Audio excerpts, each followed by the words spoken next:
సంగప్ప గారు. రోజా గారు నమస్కారం. ప్యానల్ సభ్యులకి అందరికి పెద్దలకు నమస్కారం.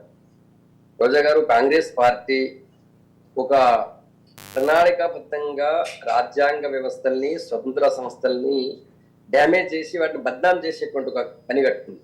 ఎందుకంటే భారతదేశంలో అత్యధిక శాతం ప్రజలు వాళ్ళని తిరస్కరిస్తారు. ఎక్కడ పోయినా కూడా ప్రజలు వాళ్ళని తిరస్కరిస్తారు.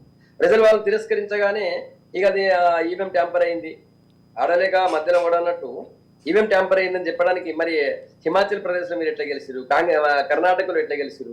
సరే, ఇప్పుడు నిన్న మొన్నటి వదిలేసేయండి. అంత కర్ణాటకలో గెలిచింది కూడా మీరు ఈవీఎం ట్యాంపరింగ్ చేసుకుని గెలిచినారు. మీరు అధికారంలో కర్ణాటకలో మీరు గెలిచారు కదా. అంతే. ఎందుకంటే తెలంగాణలో సంగప్ప గారు, తెలంగాణలో ఏంటి, అదే అంటున్నా, తెలంగాణలో బీజేపీ గవర్నమెంట్ లో లేదు, బీఆర్ఎస్ ఉండే. ఎవరు బీఆర్ఎస్ ఆరోపించాలా? కాంగ్రెస్ వాళ్ళు రాత్రి ట్యాంపర్ చేసి. ఆగండి శ్రీనివాస్ రెడ్డి గారు, ఆగండి.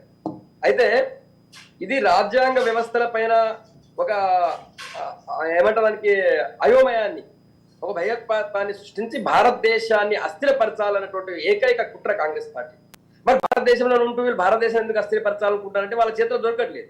మాకు దొరకకపోతే అది అందరి ద్రాక్ష పుల్లన అన్నట్టు అది మాకు దొరకకపోతే అది ఏమని కానీ భారతదేశం ప్రపంచ వేదికలపై భారతదేశం యొక్క ఔన్నత్యాన్ని ఎవరైనా ఎంత దుర్మార్గుడైనా సరే మా దేశం గొప్పగుందని చెప్తాడు. అట్లాంటిది ప్రపంచ దేశాల వేదికలపై పోయి భారతదేశం బాగాలేదు, భారతదేశంలో వ్యవస్థలు బాగాలేవు, భారతదేశంలో రాజ్యాంగ వ్యవస్థలు బాగాలేవు అని చెప్పేటువంటి ఘనత కాంగ్రెస్ పార్టీ పెద్ద నాయకులు. కాబట్టి ఇప్పుడు మొన్న 2 ఎలక్షన్ జరిగినాయి. జార్ఖండ్ లో మీరు ఏమైనా కొండలు గుట్టలు అంటారు. కొండలు గుట్టలు కాదు, కొండలు గుట్టలు లేనటువంటి ప్రాంతాలకు కూడా కాంగ్రెస్ గెలిచింది కదా, జేఎంఎం గెలిచింది కదా.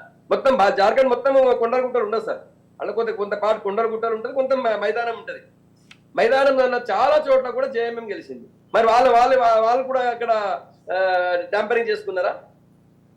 సుప్రీంకోర్టుని, న్యాయ సంస్థల్ని, కోర్టులను కూడా వీళ్ళు గౌరవించారు.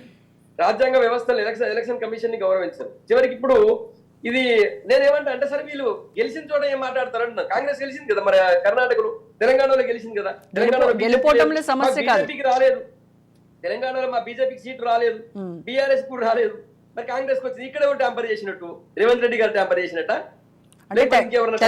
తెలంగాణలో బీజేపీ అధికారంలో లేదు కదా గతంలో, అందుకోసమనే మీ ట్యాంపరింగ్ కి అవకాశం లేకపోయింది అనేది శ్రీనివాస్ రెడ్డి గారు చెప్తున్నారు. ఇప్పుడు అధికారంలో రాష్ట్ర ప్రభుత్వం అధికారంలో ఉంటే ఉండదు మేడం, అది ఇండిపెండెంట్ సంస్థ. ఇక్కడ రాష్ట్ర ప్రభుత్వానికి, రాష్ట్రానికి, ఎలక్షన్ కమిషన్ కి సంబంధం ఉండదు. ఇది కావాలని ఒక వ్యవస్థను, ఒక పటిష్టంగా ఉన్నటువంటి, ఇంతకుముందు సార్ ప్రస్తావిస్తూ శ్రీనివాస్ రెడ్డి గారు ఎలన్ మస్క్ గురించి చెప్పారు. సార్, ఎలన్ మస్క్ కొనియాడారు సార్, పొగిడారు. మన దగ్గర ఒక రాష్ట్రం యొక్క రిజల్ట్ రాలేకపోతుంది, కానీ భారతదేశంలో మాత్రం ఒక్క రోజులోనే ఫుల్ రిజల్ట్ ఇస్తున్నారు, ఆ దేశం గ్రేట్ అని కొనియాడారు ఆయన. మీరు మళ్ళీ ఒకసారి ఆయన న్యూస్ ఓపెన్ చేసి చూడండి.